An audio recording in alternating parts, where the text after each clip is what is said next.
नमस्कार। आज Indian geography का हम तीसरा पार्ट लेकर उपस्थित हुए हैं आपके सामने। पिछली वीडियो का जहां पर हम अंत किए थे ठीक उसी के बाद ही यह हम स्टार्ट कर रहे हैं।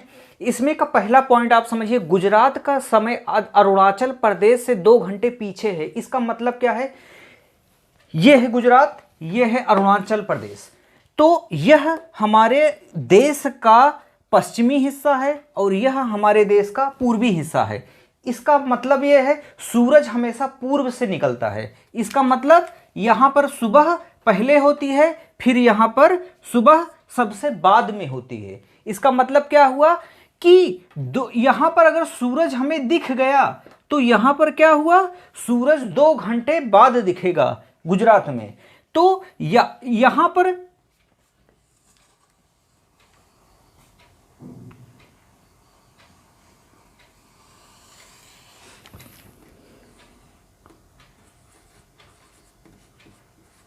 82.5 डिग्री एक देशांतर रेखा है जो हमारे देश का एक मानक समय निर्धारण करता है। तो ये मानक समय निर्धारण करता तो है क्योंकि यहां से लेकर के यहां तक के बीच में 30 देशांतर रेखाएं हैं। पिछली वीडियो में हम आपको बताए हैं।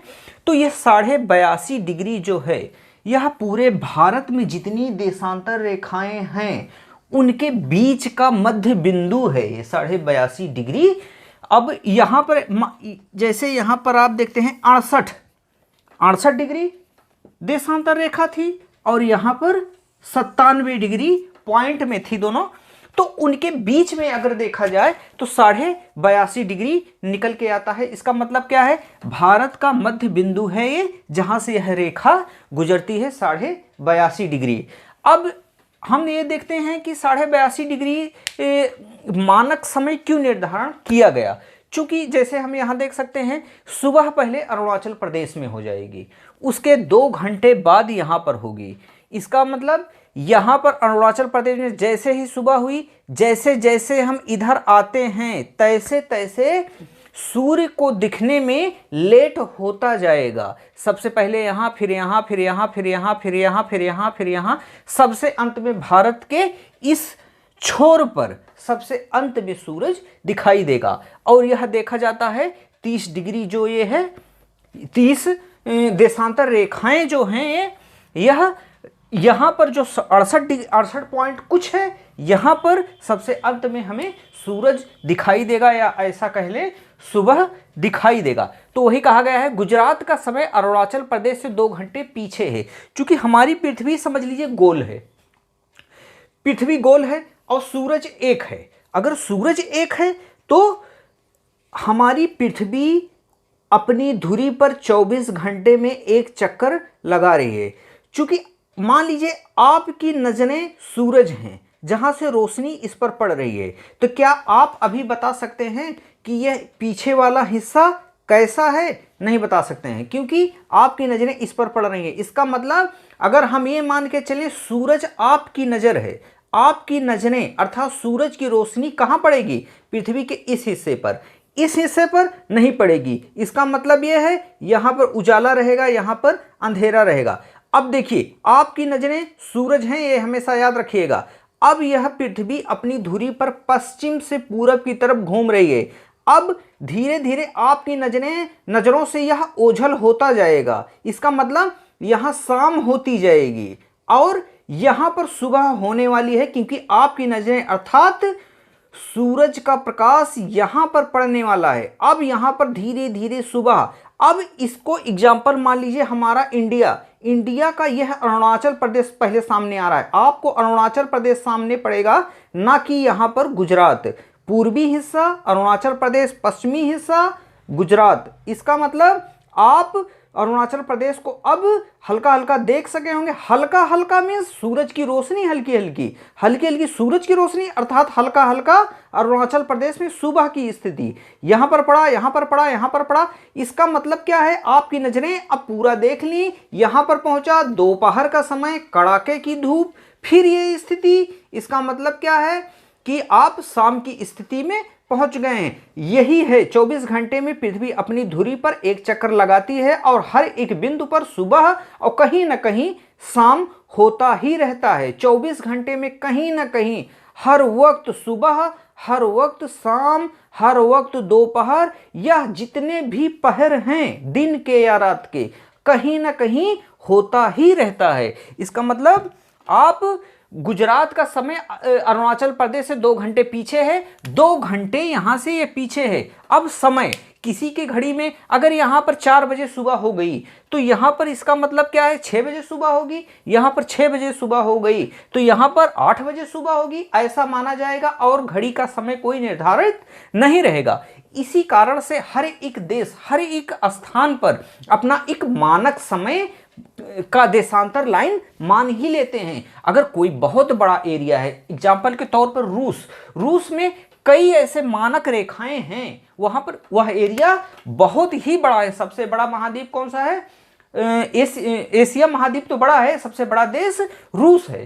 रूस में एक मानक समय नहीं, कई मानक, वर्ल्ड ज्योग्राफी में आएंगे आपको सारी चीजें बताएंगे। बस इतना जानिए, जितना बड़ा क्षेत्रफल उतना मानक समय अपना लोग मान लेते हैं, क्योंकि एक मानक समय मानेंगे तो बहुत बड़े क्षेत्रफल में सूरज का जो अंतराल होता है दिखने का, उसके प्रकाश का पड़ने का, तो वह बहुत ज्यादा हो जाएगा, जिससे एक मानक समय काम नहीं करेगा। तो भारत 82.5 डिग्री है, जिस वजह से यहां पर एक ही मानक समय मान लिया गया है और यहां पर मेंटेन हो जा रहा है। यहां से यहां तक के बीच का जो 30 देशांतर रेखाएं हैं, उनके मध्य का जो देशांतर रेखा है उसी को हम 82.5 डिग्री मानक समय मान लिए हैं। और यही समय यहां पर जो बजेगा, 82.5 डिग्री जो देशांतर रेखा है, मानक समय जो है, यहीं पर जो बजेगा वह समय पूरे भारत का समय माना जाएगा।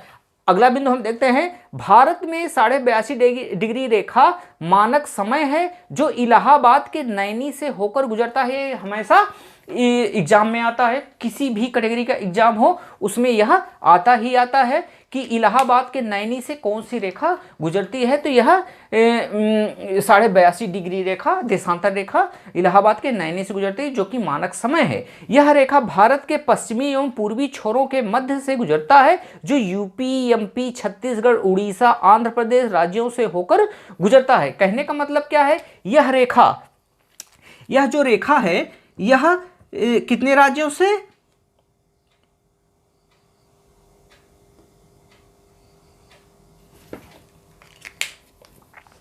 यूपी ये गुजरा, एमपी ये टच किया, छत्तीसगढ़ ये है, उड़ीसा ये है और आंध्र प्रदेश ये है। यहां से होकर के 82.5 डिग्री रेखा गुजरती है। आपके एग्जाम्पल में यह प्रश्न पूछा जा सकता है कि यह 82.5 मानक समय रेखा निम्नलिखित में से कौन से स्टेट से होकर के नहीं गुजरता है। एग्जाम्पल के तौर पर उसमें दे देगा कि राजस्थान, एमपी, यूपी, छत्तीसगढ़, आंध्र प्रदेश, तो आपको लगाना होगा नहीं गुजरता है तो राजस्थान।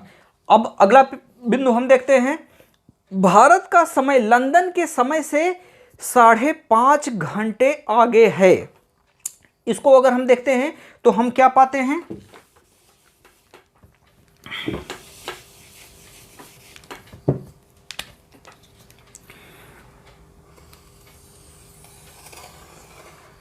साढ़े 5 घंटे आगे है।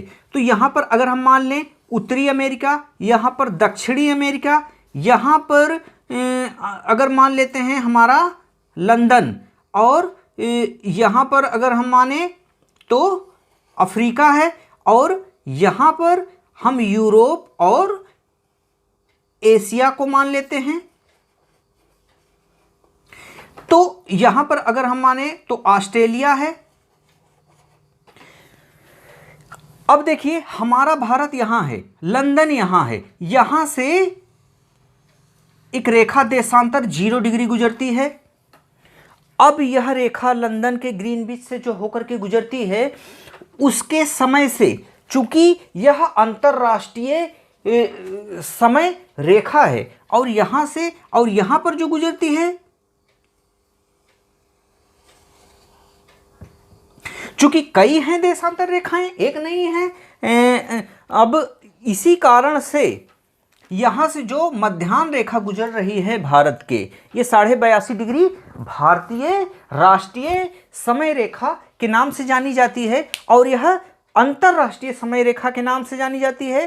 अब यहां से लेकर के यहां तक के बीच में चूंकि यह 0 डिग्री है और भारत से गुजरने वाली 82.5 पूर्वी देशांतर रेखा है। अब 0 से लेकर के 82.5 का मतलब 82.5 ही, 0 से 82.5, इसका मतलब हम पिछली वीडियो में आपको बताए थे 1 डिग्री देशांतर रेखा जब पृथ्वी पार करती है सूर्य के परिप्रेक्ष्य में तो 4 मिनट का समय लगता है। तो 82 डिग्री गुणे 4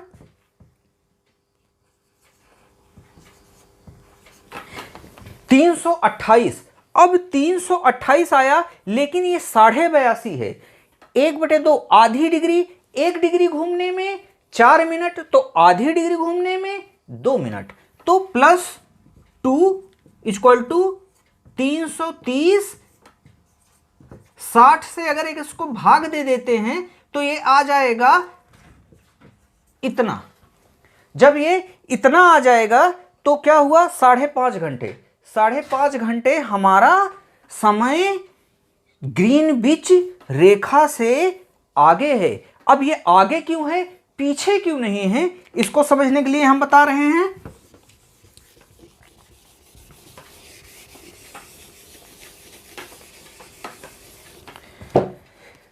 ये हमारी पृथ्वी है। पृथ्वी पर उत्तरी अमेरिका, दक्षिणी अमेरिका, अफ्रीका और ये है एशिया, ये है इंडिया और ये है मान लीजिए लंदन यहां पर। अब देखिए यहां से अगर 0 डिग्री गुजरी है तो यह पृथ्वी इस तरीके से अर्थात पश्चिम से पूरब की तरफ जा रही है। तो यहां पर अगर मान लेते हैं सूरज है तो सूरज की रोशनी क्या करेगी, पहले यहां पड़ेगी, सूरज की रोशनी यहां पड़ेगी और जैसे जैसे यह पार्ट उधर होता जाएगा तो इंडिया से होकर के इधर आएगा। इसका मतलब क्या है, सुबह पहले इंडिया में होगी तब जाकर के लंदन में होगी। तो प्रत्येक सुबह 5.5 घंटे पहले, लंदन में सुबह होने से 5.5 घंटे पहले इंडिया में सुबह हो जाती है। यही यहां पर कहा गया है कि भारत का समय लंदन के समय से 5.5 घंटे आगे है। वर्ल्ड ज्योग्राफी में यह पूरा हम समझाएंगे, अच्छे से ग्लोब की मदद से समझाएंगे या जैसे भी आप कहेंगे उसकी मदद से हम इसको समझाएंगे कि किस तरीके से अर्थ का, हमारे ग्लोब का, हमारी पृथ्वी का रोटेशन हो रहा है और किस तरीके से सूरज की रोशनी हमारे ग्लोब पर पड़ रही है, जिस कारण से कहीं पर सुबह, कहीं पर शाम, कहीं पर दोपहर, कहीं पर रात्रि, कहीं पर मध्य रात, कहीं पर अर्धरात्रि, ये सारी चीज़ें आपको हम समझाएंगे। तो बस इतना भी अभी आप समझ लीजिए कि सूरज की रोशनी जहाँ पर पड़ेगी वहाँ पर सुबह होगी और हमारी पृथ्वी का रोटेशन पश्चिम से पूर्व की तरफ है और जो हिस्सा सूर्य के सामने पड़ेगा वहाँ पर सुबह या दिन और जो विपरीत स्थिति में पड़ेगा वहां पर शाम अर्थात रात्रि का समय होता जाएगा। अब आगे हम देखते हैं कि कर्क रेखा भारत के 8 राज्यों से होकर के गुजरती है। तो अक्षांश की बात हो रही है यहाँ पर, चूंकि हम अक्षांश में पिछली क्लास में और पहले क्लास में आपको अच्छे से समझाए थे कि अक्षांश और देशांतर होते क्या हैं, तो हम बताएंगे। यहां पर एक हमारी पृथ्वी मान लीजिए है और यहां पर 0 डिग्री विषुवत रेखा। अब इस विषुवत रेखा से जैसे जैसे हम नीचे जाते हैं 1-1 डिग्री 1-1 डिग्री यह होता चला जाता है, लास्ट में 90 डिग्री और ये भी 1-1 डिग्री होता चला जाएगा और लास्ट में हमें 90 डिग्री मिल जाएगा। 0 डिग्री से उत्तरी गोलार्ध अर्थात उत्तरी ध्रुव की तरफ जैसे जैसे हम जाएंगे हमें यह रेखाएं छोटी होती भी जाएंगी और 1-1 डिग्री के अंतराल पर यह बढ़ती भी जाएंगी और यह लास्ट में आकर के उत्तरी ध्रुव पर 90 डिग्री और दक्षिणी ध्रुव पर 90 डिग्री हो जाएंगी। अब हमारी भारत की स्थिति उत्तरी पूर्व की तरफ है। उत्तर पूर्व की तरफ होने के कारण यहाँ पर जो रेखा गुजरती है उसको कर्क रेखा के नाम से जाना जाता है, जो 23.5 डिग्री के नाम से जाना जाता है। यह 0 डिग्री के दक्षिण में एक और रेखा है 23.5 डिग्री अक्षांश रेखा, जिसे हम मकर रेखा के नाम से जानते हैं। 0 डिग्री के 23.5 डिग्री ऊपर वाली रेखा कर्क रेखा के नाम से जानी जाती है, और 0 डिग्री के दक्षिण में 23.5 डिग्री अक्षांश रेखा वह मकर रेखा के नाम से जानी जाती है। अब देखिए, यह कर्क रेखा और यह 23.5 डिग्री, 23.5 डिग्री यह कर्क और मकर के ही नाम से क्या ऐसी विशेषता है कि इसी लाइन को कर्क या मकर कहा ही जाता है। हम 23 डिग्री ले लिए होते, 25 डिग्री ले लिए होते, 20 डिग्री ले लिए होते, क्यों हम ऐसा कह रहे हैं कि यह कर्क रेखा 23.5 डिग्री ही होगी या मकर रेखा 23.5 डिग्री ही होगी? इसका कारण है कुछ। इस कारण को हम अगर समझना चाहेंगे तो इस प्रकार से हम समझेंगे कि चूंकि हमारा सूरज, अगर हमारा सूरज स्थिर है और हमारी पृथ्वी 360 दिन में सूर्य का एक चक्कर लगाती है, तो होगा कुछ यूं। अगर हम ये सूरज मान लेते हैं, सूरज मानते हैं, और हमारी पृथ्वी जो है वह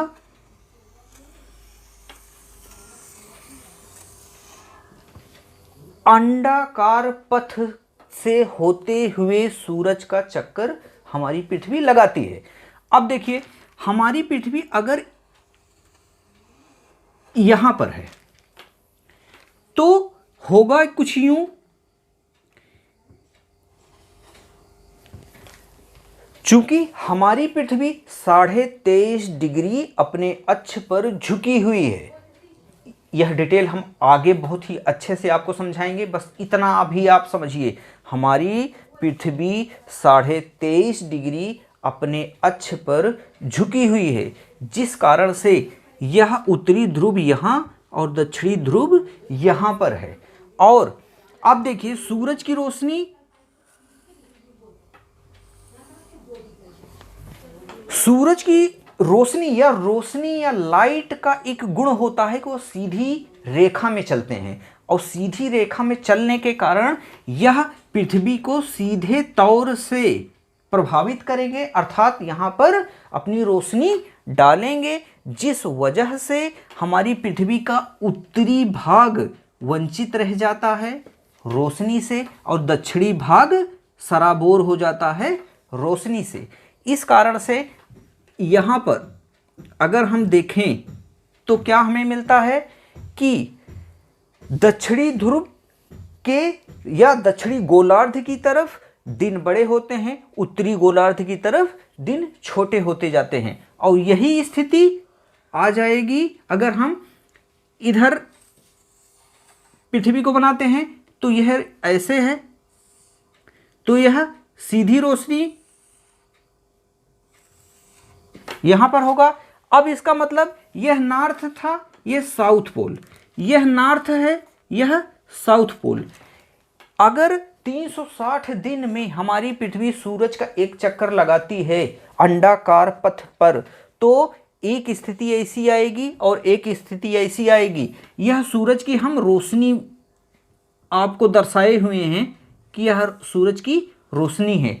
सूरज की रोशनी यहां से लेकर के यहां तक पड़ रही है, तो नॉर्थ पोल पर नहीं पड़ रही है। इसका मतलब हमारा जो भारत है, हमारा भारत कहां पर है? उत्तरी साइड में, उत्तरी साइड में है। यहां पर भी हमारा भारत उत्तरी साइड में है। इसका मतलब क्या है?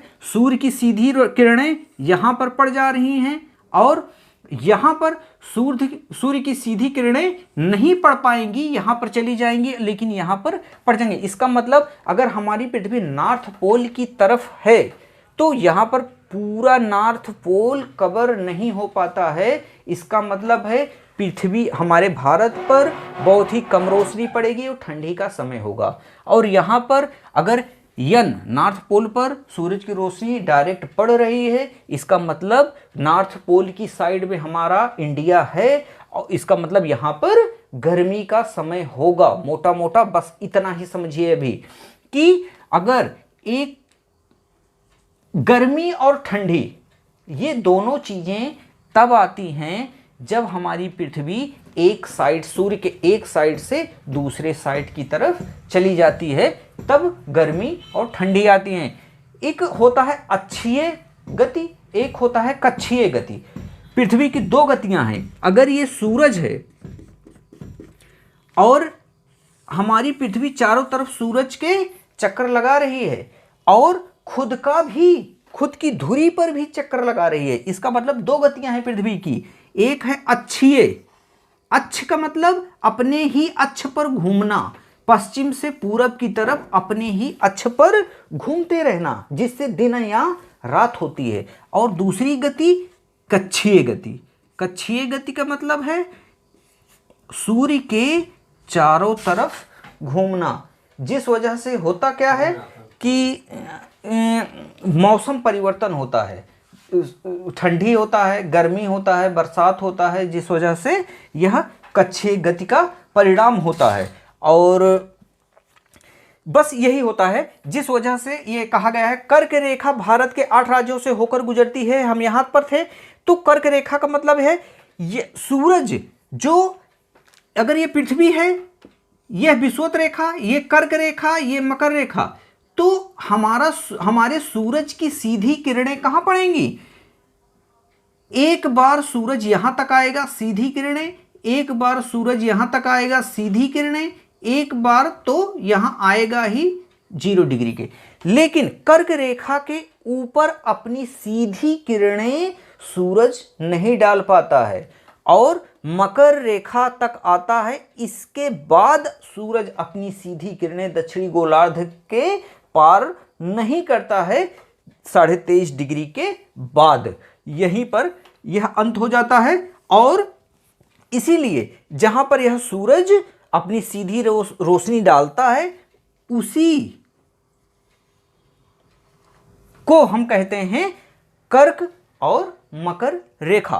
और अब यह समझ लीजिए कि कर्क रेखा भारत के 8 राज्यों से होकर के गुजरती है। तो 8 राज्य जैसे कि गुजरात, राजस्थान, एमपी, छत्तीसगढ़, झारखंड, पश्चिम बंगाल, त्रिपुरा, मिजोरम से होकर के कर्क रेखा गुजरती है। अब इसको आप कैसे करेंगे? आप बस इतना समझ लीजिए कि आप मैपिंग कीजिए। आप रटेंगे तो कहीं ना कहीं उसको भूलते रहेंगे, फिर रटते रहेंगे, फिर भूलते रहेंगे। अगर आप मैपिंग इंडिया का कर लेते हैं अच्छे से तो समझ लीजिए आपको कभी कुछ भूलना नहीं है। मेरे साथ साथ अगर आप पेन और कॉपी लेकर के बैठे हुए हैं, जरा सा एक मुझे फॉलो कीजिए और हम बना रहे हैं उसी तरीके से आप बनाते चले जाइए। तो एक बार नहीं, 2 4 बार 10 बार उसी तरीके से आप बनाइएगा। वीडियो को रिवर्स करके देख करके बनाइएगा, लेकिन कैसे भी करके आप बना लीजिए। बस एक बार की मेहनत है। आधी इंडिया समझ लो, आधी ज्योग्राफी, इंडियन ज्योग्राफी आपको आ गई अगर उसको बना लेते हैं तो। चलिए